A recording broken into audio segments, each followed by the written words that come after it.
Hello everyone, guys, girls and non-binary pals. My name is Sam Harkin, representing 8-Bit at PAX Australia. I'm with Tana. How are you going? I am good. Yes, with Dinosaur Polo Club. I mean, it is so refreshing to see like some of the stuff that you guys are putting out. It's very clean, it's very minimalistic.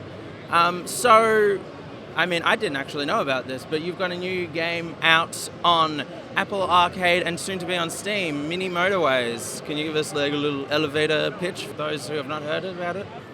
So the game's about drawing roads to keep the city moving. The city will expand over time, houses will spawn, buildings will spawn, and people want to get where they want to go. And you have to help them do that. Awesome. So it's kind of a very similar kind of philosophy to Mini Metro. Yeah, so we took a lot of the design principles of Mini Metro, like the minimalism, the simplicity of controls. We want to abstract away as much as we can that's not about the core gameplay of just getting people where they need to be. And then we applied that to roads instead of trains.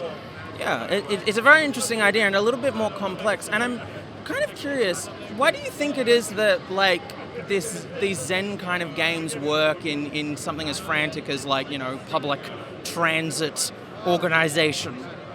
I think the idea is that people believe things can be better.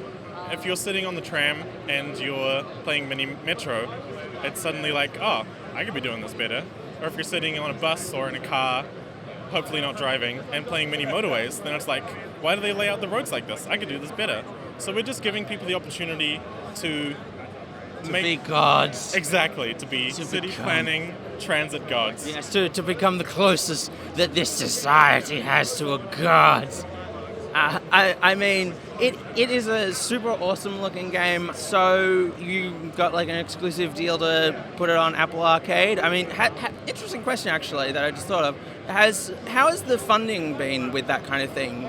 Do you know about any of those kind of details? I would have to pass on to Rob for the exact details about how it works post-release, but they did fund the initial development of the game. So one question that I did want to ask about the whole process, so you guys are on Apple Arcade now, and there's been like a little bit of talk about, how good the deal is for developers. So I was wondering, as someone who is now on Apple Arcade, would you be able to say if it, Sure, I can't go into details, but I can say that they did fully fund the development of the game, and we're very happy with how it's working out. And the success on Arcade has meant that we will be hiring up and probably increasing the studio by 30 to 50% in the next 6 months. So that's really good to hear, that Apple's supporting us in that way. And thank you for that information. No problem. Okay. Thank you so much. What is the timeline, you think, for this getting out on Steam? Like, obviously, it's out now on Apple Arcade, so if you've got a new enough phone, not including me, you can get it now. But, what about for a PC release? So we're aiming for a early 2020 release on Steam, and the Steam release will include more content, more of game modes, just more of everything, so that it feels like a more complete release by the time that comes around.